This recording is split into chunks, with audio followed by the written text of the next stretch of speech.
오늘 말씀의 제목이 여호와의 전을 건축하라입니다. 여러분, 이 제목을 보고 듣고 무슨 생각이 드십니까?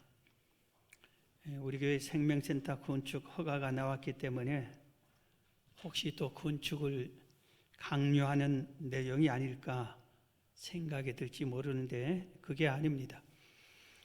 우리 교회에서 지금 계속해서 열왕기 상하 또 역대 상까지 중요한 말씀들을 주일 낮에 설교를 해왔습니다.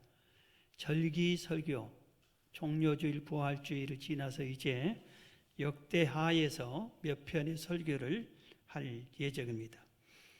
역대하에는 솔로몬에 대한 내용이 가장 많이 있습니다. 다른 왕들은 한 장 아니면은 많아야 2장, 어떤 왕들은 한 장에 2왕을 소개하기도 합니다. 그런데 솔로몬에 대한 내용은 9장이나 기록이 되어 있습니다.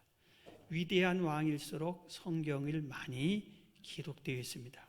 그런데 이 9장의 내용 중에 그 중에 6장이 성전 건축에 대한 내용입니다.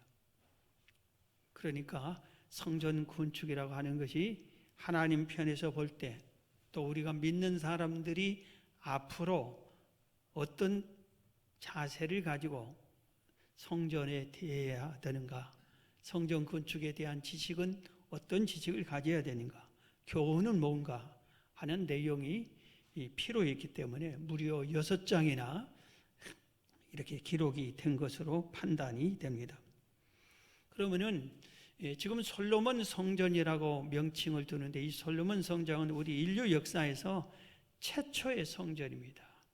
그렇기 때문에 아주 중요한 성전인데 이 성전 건축은 왜 했는지, 언제 했는지, 어디다 했는지 이런 것들이 우리가 상식적으로 반드시 알아야 됩니다. 성경에서 인간의 본분을 소개했어요. 인간의 본분은 여호와를 경외하는 것이다. 이렇게 딱 정해놨습니다. 전도서 12장 13절에 하나님을 경외하고 그의 명령들을 지킬지어다. 이것이 모든 사람의 본분이니라 했습니다. 여호와를 경외하는 것이 인간의 본분이다 그랬습니다.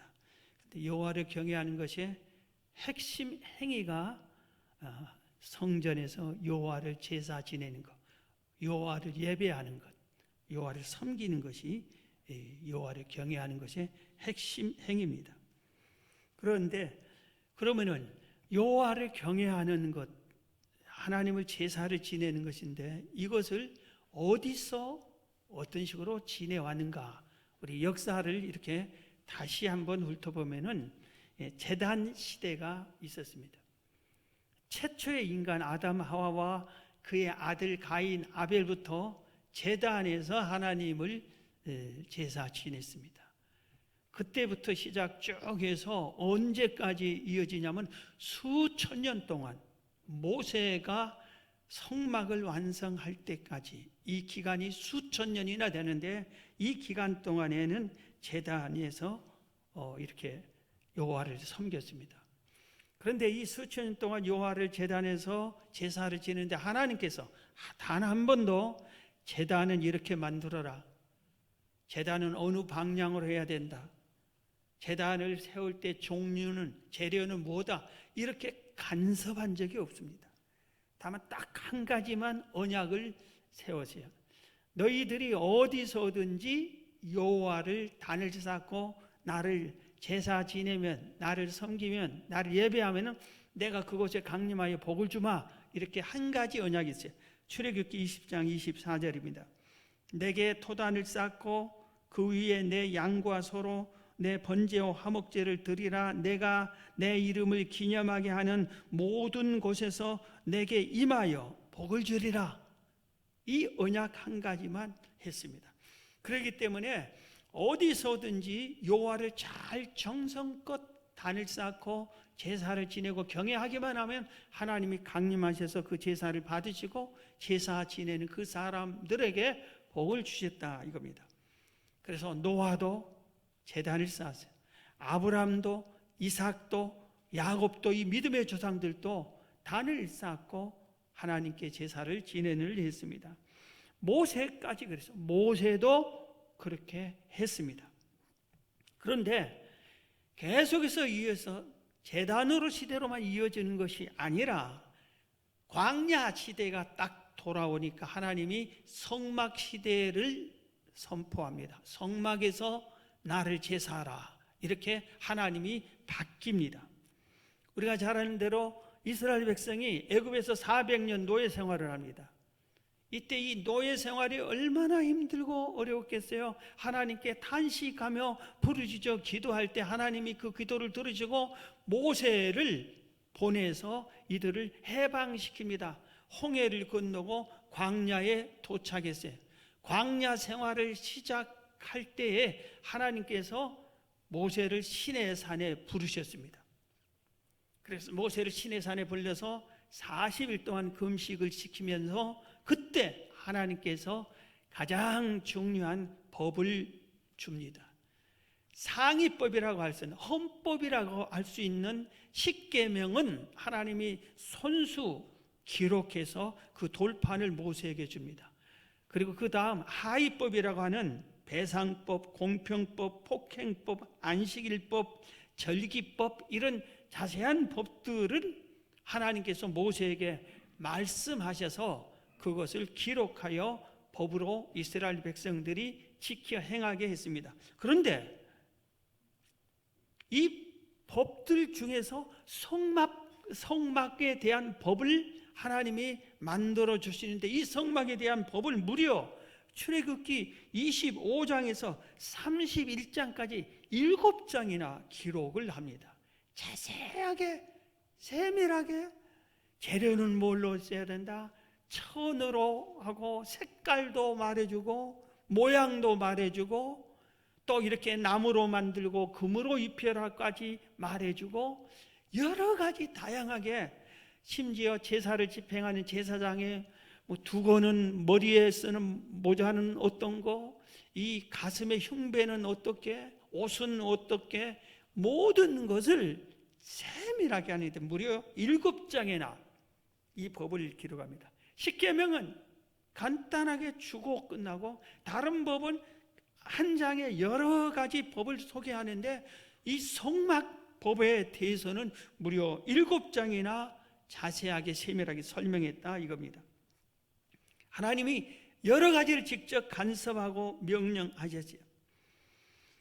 모든 것에 대한 성막에 대해서 자세하게 설계도를 모세에게 설명했습니다. 그리고 양식을 다 설명을 해 주었습니다. 출애굽기 25장 1절, 2절, 8절, 9절의 말씀을 보면 여호와께서 모세에게 말씀하여 이르시되, 이제 이 법을, 성막법을 말할 때 얘기한 겁니다. 다시 한번 하나님이 모세에게 말씀한다 이겁니다. 이스라엘 자손에게 명령하여 내게 예물을 가져오라 하고 기쁜 마음으로 내는 자가 내게 바치는 모든 것을 너희가 받을지니라 그랬어요. 지금 이스라엘 백성이 어떤 형편이에요?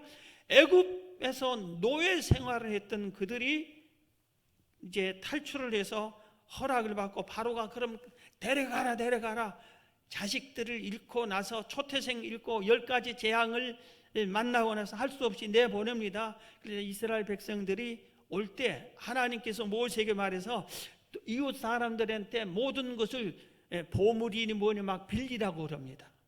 그래서 이렇게 빌려가지고 이렇게 갑니다. 노예 보상을 그거라도 하게 한 겁니다. 그런데 이들이 가지고 온 거 빌리면 얼마나 빌렸겠어요? 광야 생활에서 그들의 전 재산과 같은 것들이겠죠. 그런데 그것을 성막을 만드는데 내게 하라, 하나님께 드리게 하라 하라고 합니다. 그러니까 기쁨으로 낸 그걸 가지고 이렇게 만들어라 하면서 합니다. 8절에 내가 그들 중에 거할 성소를, 하나님이 이 성막의 목적이 뭐니까 이스라엘 백성 중에 거할 처소래요.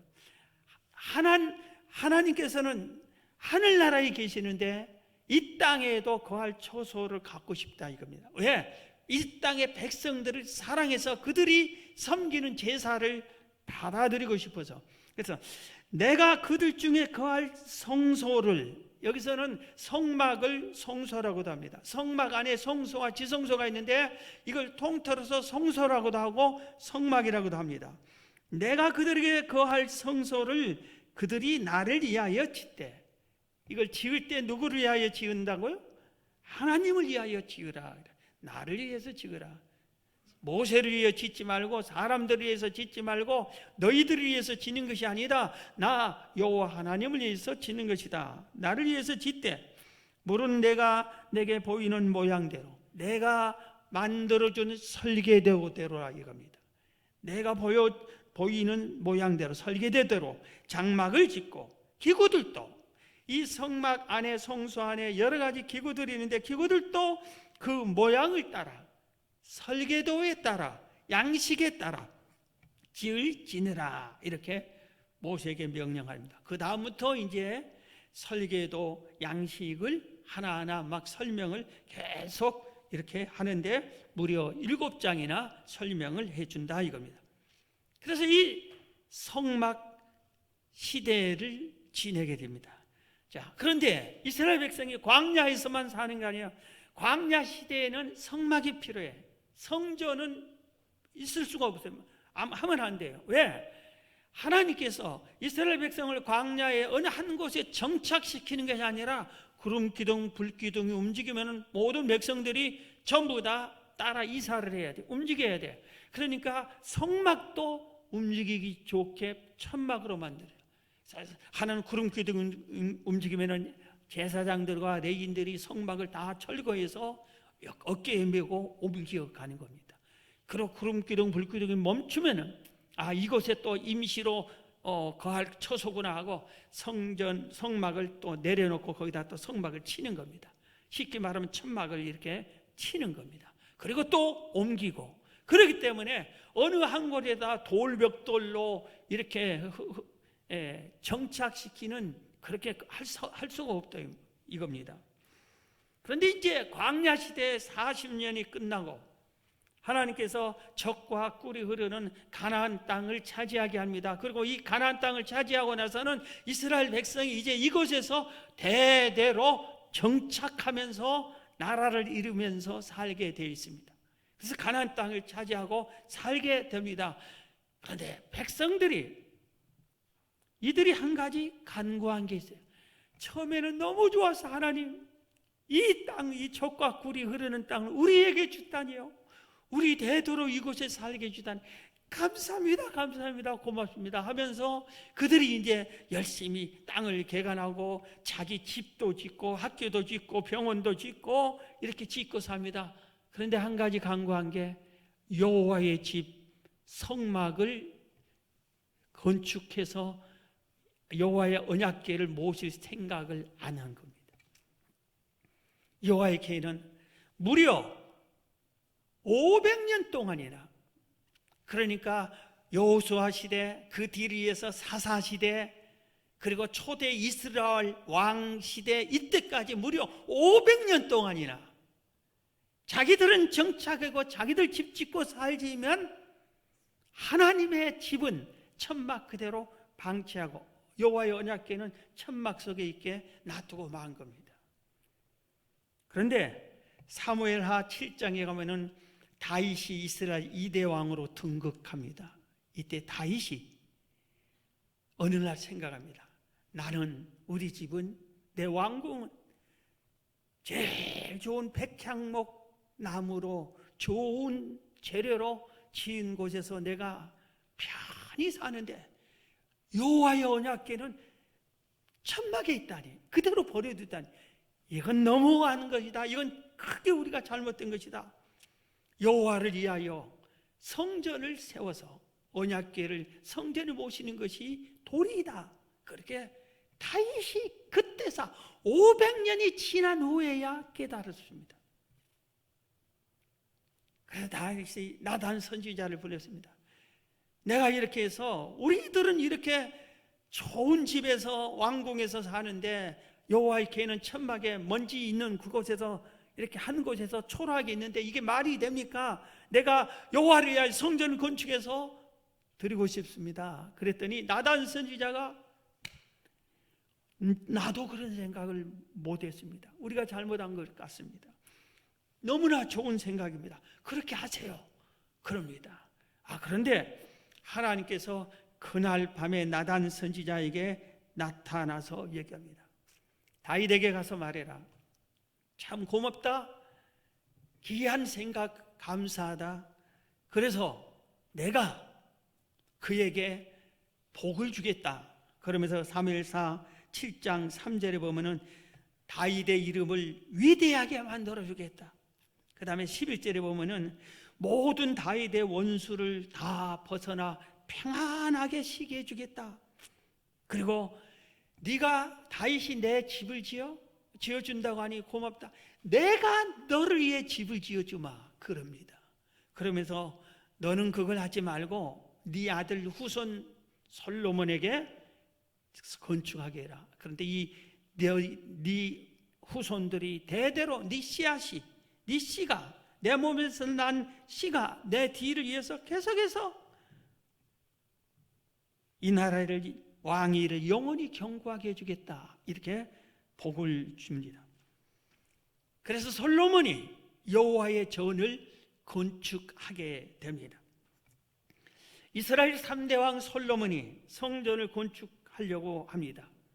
왜 건축을 하죠? 한번 이것부터 우리가 점검을 해요. 솔로몬이 성전을 왜 건축해?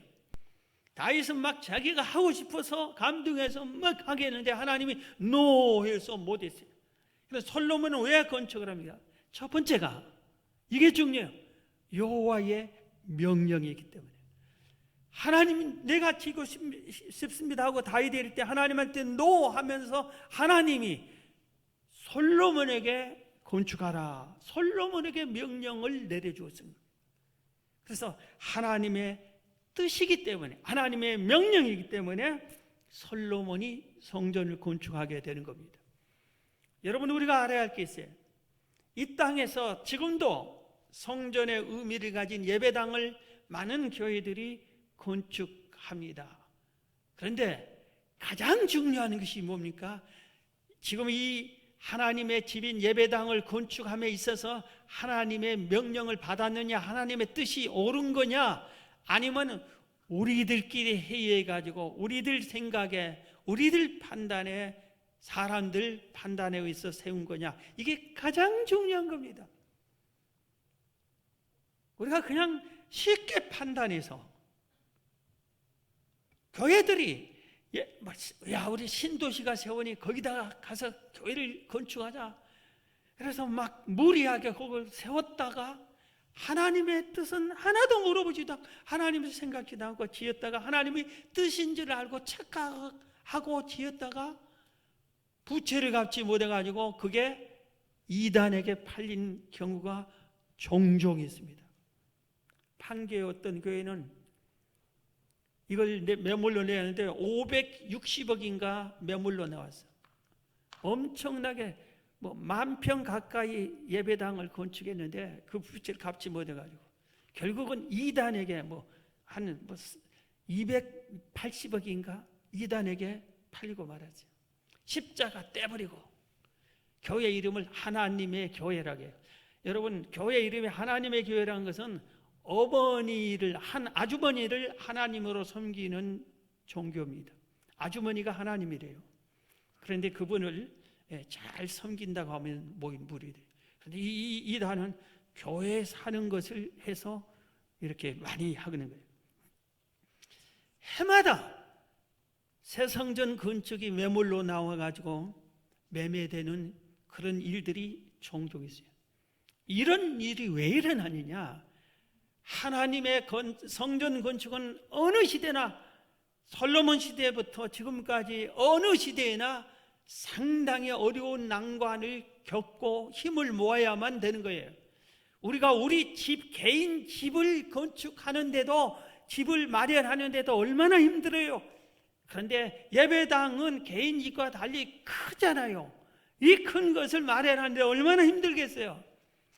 그런데 가장 중요한 하나님의 명령을, 하나님의 뜻을 알지도 못하고 무리하게 했다가 이런 경우를 종종 보고, 또 건축 중에 싸우고 다투고 교회를 떠나고 파산하고 이런 경우가 있다 이겁니다.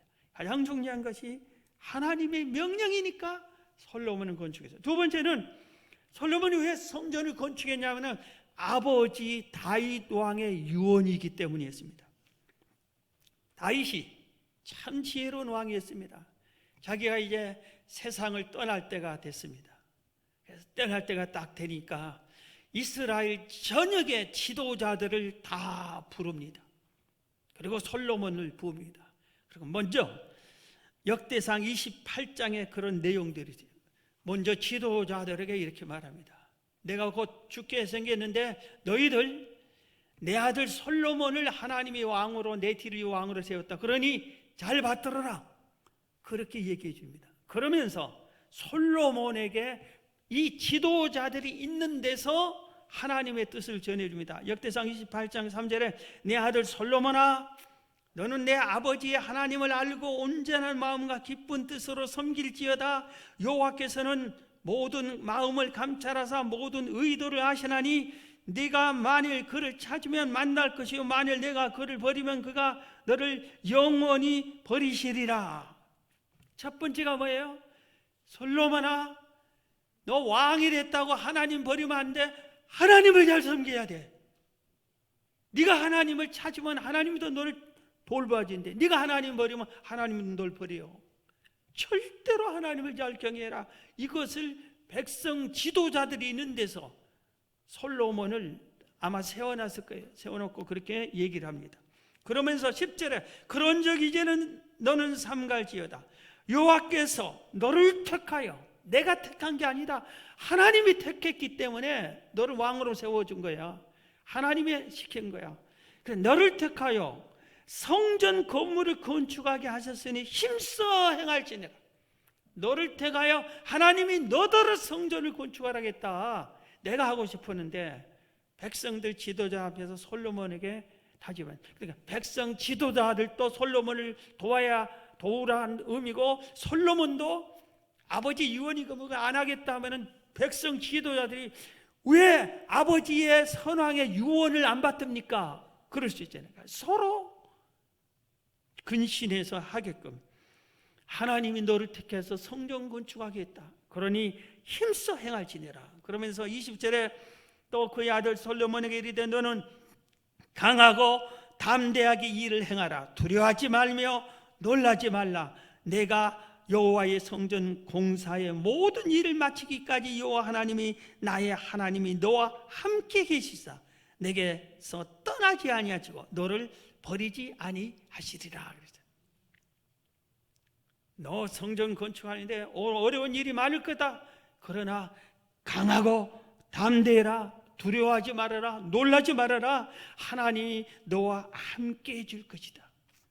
하나님의 일을 함에 있어서 절대로 무섭지 않고 두렵지 않는 게 있어요. 그러면 하나님이 나와 함께함을 알 때, 확신이 올 때는 아무렇지도 않습니다. 뭐 세상이 난리치고 뭐 총을 겨누고 화살을 쏜다 할지라도 두려운 마음이 없어요. 왜? 하나님이 나와 함께 하니까. 그게 확신이 있는 사람은 두려워하지 않습니다. 지금 솔로몬이 그걸 경각심을 주는 거예요. 너를 택해서 성전을 건축하게 했는데 너 건축하는 과정과 어려움이 많을 건데 두려워하지 말아라. 무서워하지 말라. 강하고 담대해라. 하나님 너와 함께한다. 그렇게 얘기를 해줍니다. 그래서 개인적으로는 아버지의 유언이지만 국가적으로는 선왕의 유업을 이어받았잖아요. 그 명령이잖아요. 그래서 그것을 성전을 건축하게 되는 겁니다. 그러면 솔로몬이 최초로 지은 성전은 언제, 그 건축 기간은 얼마 걸렸고 장소는 어디고 성전의 규모는 얼마인가 우리가 볼 수 있어요. 오늘 본문이 그걸 설명하고 있어요. 역대하 3장 본문 1절입니다. 솔로몬이 예루살렘 모리아 산에 여호와의 전 건축하기를 시작하니 그것은 전에 여호와께서 그의 아버지 다윗에게 나타나신 곳이요 여부스와 사람 오르난의 타작마당에 다윗이 정한 것이라. 솔로몬이 왕위에 있은 지 넷째 해 둘째 달 둘째 날 건축을 시작하였더라. 솔로몬이 하나님의 전을 위하여 놓은 지대는 이라니 옛날에 쓰던 자로 길이가 60규빗이요 너비가 20규빗이며 그랬어요. 1절에 성전 건축할 장소가 어떤 장소나 아무데나 막 성전을 건축하는 게 아니라 하나님이 기뻐하실 장소에다가 하나님이 허락하는 장소에다 세워야 되겠죠. 그런데 그게 1절에 예루살렘 모리아 산에다 세웠어요. 여러분 모리아 산이 어떤 것이냐면 역사적으로 아주 중요한 것이에요. 아브라함이 아들 이삭을 하나님께서 나에게 번제로 바치라 할 때 하나님이 지명해 준, 지적해 준 곳이 바로 이 모리아 산이에요. 하나님이 내가 그곳에서 네 아들을 그곳에서 나한테 제사 지내라. 그런데 제물은 네 아들 이삭이다 그랬어요. 그래서 아브라함이 이 명령을 듣고 사흘길을 걸어서 아브라함이 있던 곳에서 모리아 산까지 사흘이나 걸렸어요. 그래서 그 모리아 산에서 단을 쌓고 이삭을 잡아 죽이려고 할 때 하나님이 멈춰라. 그리고 네 아들까지 나한테 바치려고 하니 이제야 네가 나를 온전히 신뢰한 것을 알겠노라. 그러면서 뒤에 있는 가시던 불에 양이 거기에 걸려 있습니다. 그 양을 제물로 바치게 했어요. 그래서 양을 제물로 바치고 이삭을 살려줍니다. 바로 그 장소 거기다 세워라. 그리고 오늘 본문에는 다윗이 하나님을 만난 곳 오르난의 타작마당에 이것에서 하나님을 만난 장소입니다. 그래서 하나님께서 이 다윗이 이 오르난 타작마당에서 하나님을 만난 후에 회개하고 뉘우치고 거기서 하나님께 제사를 지낸 단을 쌓은 곳이 바로 그곳입니다. 같은 장소예요.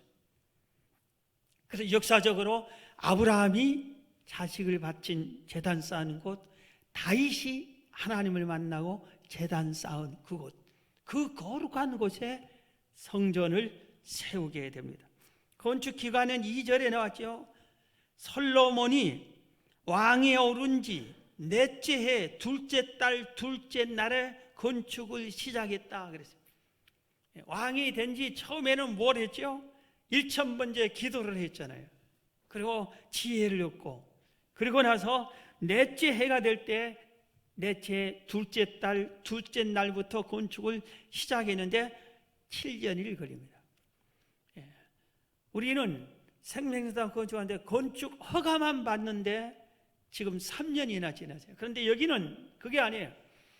설계도와 허가는 받을 필요가 없어요. 설계도만 필요한데 설계도 이미 받아 있어요. 그러니까 건축을 땅을 파고 나무를 베고 시작하는 건데 7년이 걸렸습니다. 그럼 성전의 규모는 얼마나 되느냐? 길이가 약 69뷿인데 27.36m, 넓이가 9.12m, 열왕기상에는 높이도 나오는데 높이는 13.68m입니다. 그러니까 어떤 분이 계산을 해보니까 73평쯤 된다고 그래요. 바다 면적이. 그러니까 아주 작잖아요. 우리 교육관과 비슷합니다. 왜 이렇게 성전이 작으냐 이렇게 하는데, 오늘날은 하나님을 예배할 때 우리가 예배당 안에 수천 명이 같이 모여서 들어와서 예배를 드리지만, 그 시대는 일반 백성 성도는 한 명도 성전에 들어갈 수가 없어요. 성전 뜰에서 제물을 굽고 거기서 제사를 지내고 제사장만 성전 안에 들어올 수 있다 이겁니다. 그렇기 때문에 이게 크게 할 필요가 없었습니다. 성전의 명칭을 뭐라고 했죠? 이 성전이 여호와의 전. 명칭을 보면 그 특징을 알 수 있어요. 여호와 하나님의 집. 예수님이 내 집이라고 했어요. 예수님의 집, 만민이 기도하는 집, 여호와 하나님께 기도하고 제사 지내는 곳, 예배하는 곳, 이런 명칭들이 있습니다. 솔로몬이 성전 건축을 시작해서 7년이 지내서 완공한 후에 제물을 드리고 봉헌 기도를 드립니다. 입당 예배를 드리고 입당 기도를 드린 것과 마찬가지입니다. 그랬더니 하나님께서 이 기도를 받으십니다. 그러면서 놀랍게 역사해 주셔. 지금 역대하 3장인데 7장에 그 내용이 나옵니다. 역대하 7장 1절을 보면은 솔로몬이 기도를 마치며 봉헌 기도를 하는 것 마침에 불이 하늘에서부터 내려와서 그 번제물과 제물들을 사르고 여호와의 영광이 그 성전에 가득하다. 불이 하늘에서 불을 내려서 솔로몬이 지은 제물을 불살랐어요. 그리고 성전 안에 여호와의 영광이 가득해서 제사장들이 들어갈 수가 없었어요. 주의 영광이 나온 제사. 2절에 여호와의 영광이 여호와의 전에 가득함으로 제사장들이 여호와의 전으로 능히 들어가지 못하였고, 3절 이스라엘 모든 자손은 불이 내리는 것과 여호와의 영광이 성전에 있는 것을 보고 돌을 깐 땅에 엎드려 경배하며 여호와께 감사하여 이르되 선하시도다 그의 인자심이 영원하시도다 하니라. 이 장면을 본 백성들이 얼마나 놀랍기도 하고 두렵기도 하고 감격스러웠겠어요. 하늘에서 불이 내려서 제물을 살리고 주의 영광이 성전에 가득하니까 자동적으로 엎드려서 여호와는 선하시고 그 위대하심이 광대하시도다 하고 여호와를 찬양했어요. 4절 이에 왕과 모든 백성이 여호와 앞에 제사를 드리니 솔로몬 왕이 드린 제물이 소가 22,000마리요 양이 12만 마리라. 왕과 제사장 모든 백성의 지도자들이 제물을 드리고 하나님께 제사를 지냈다.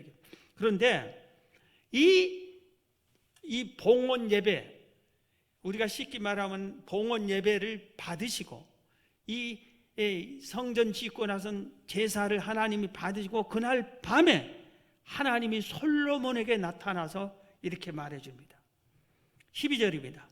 밤에 여호와께서 솔로몬에게 나타나사 그에게 이르시되 내가 이미 내 기도를 듣고 이곳을 택하여 내 제사하는 성전을 삼았으니, 하나님이 솔로몬이 지은 성전을 택하여 나에게 제사 지내는 것으로 삼았다 그랬어요. 성전을 아무리 아름답게 짓고 건축을 해도 하나님이 택하지 않아 버리면 이것은 건물에 불과해요. 하나님이 함께하지 않아요. 쓸모없는 거예요.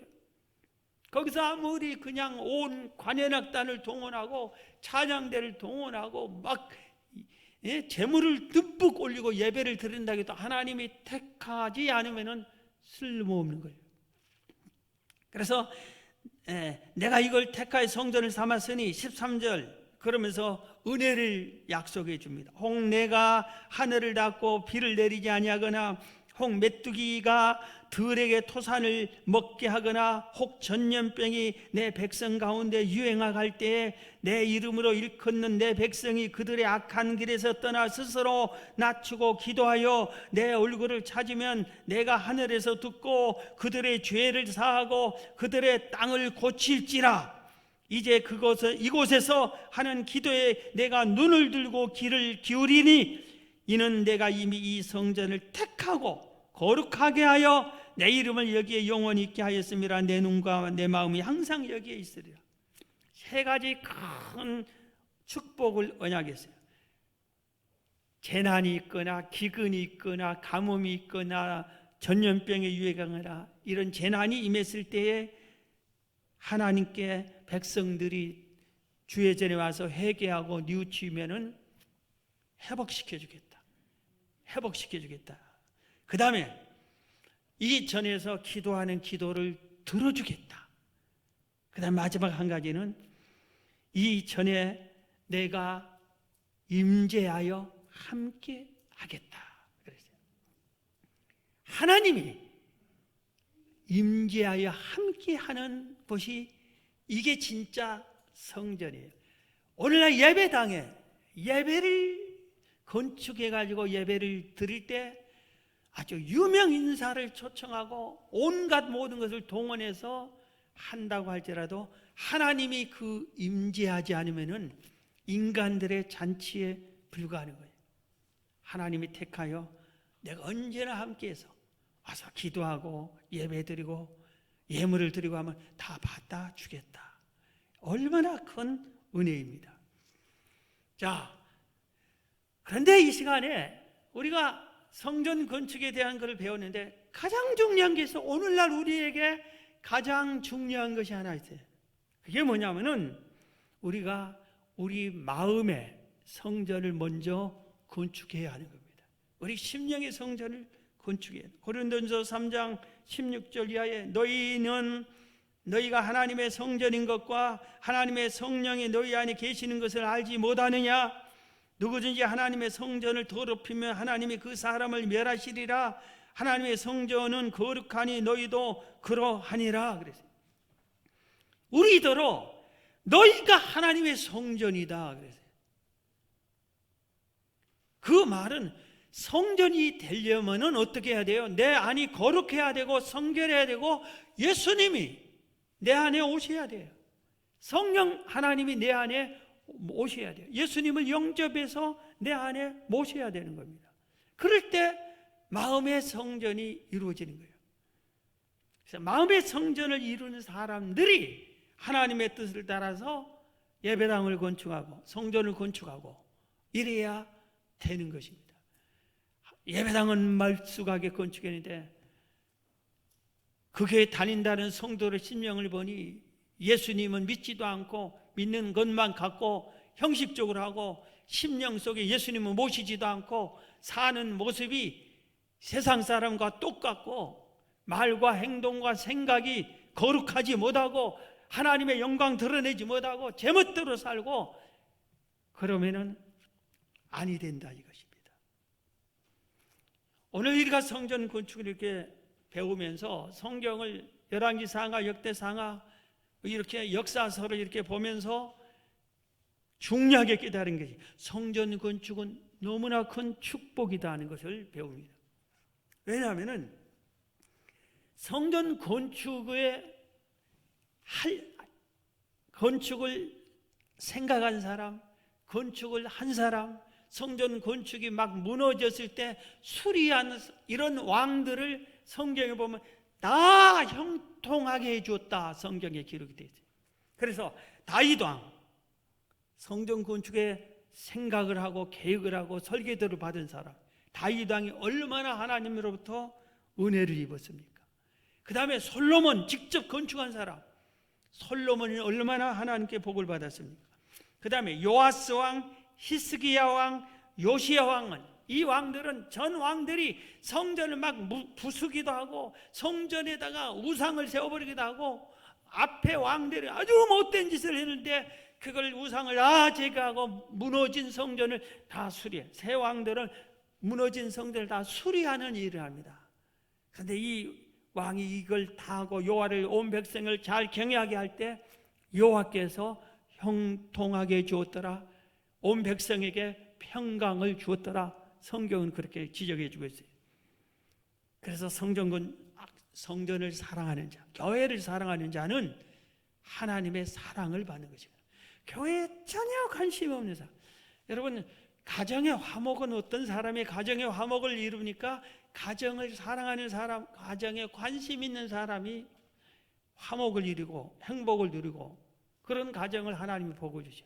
가정에 관심이 하나도 없는 사람, 가정에 대한 문제 있는 것도 소용없고 가정에 집이 어디 새는데도 신경도 안 쓰고 이런 사람은 가정의 화목도 하나님의 복도 가정을 사랑하는 사람이 하나님의 그 가정이 화목해. 교회를 사랑하는 성도들이 하나님의 은혜를 입어요. 여러분 교회를 사랑하는 성도가 되기를 바랍니다. 다윗처럼 솔로몬처럼 요아스 왕, 히스기야 왕, 요시야 왕처럼 성전을 사랑해서 성전에 사랑하는 은혜와 복을 차지하기를 축원합니다. 한 교회 소개하고 말씀을 마칩니다. 1945년 우리나라 광복했을 때 광복 기념으로 남산 자락에 해연동에 서울역 D지요. 거기에 해연동에 남산 감리교회가 설립됐습니다.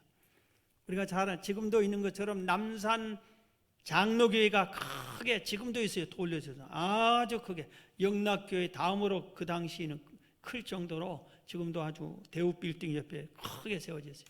그런데 남산 그건 장로교회고 같은 이름을 쓰는데 감리교회, 남산 감리교회도 그 해연동 남산 자락에 이렇게 세웠어요. 그런데 세월이 흘러서 1976년도에 서울 도시 계획을 하면서 남산을 정리하는 거예요. 남산을 막 뭐가 건물이고 뭐고 막 이런 거 정리하면서 예배당이 헐리게 돼 있어요.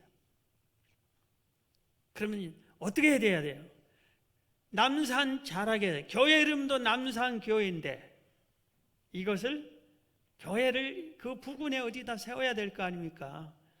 그런데 목사님이 기도하는 중에 이제 강남이 개발된다고 하니 그리고 개발에 막 시작하고 있는 초창기인데 우리 교회 강남으로 옮깁시다 이렇게 했습니다. 그랬더니 교회가 세 파로 나눠졌어요. 하나는 반대파.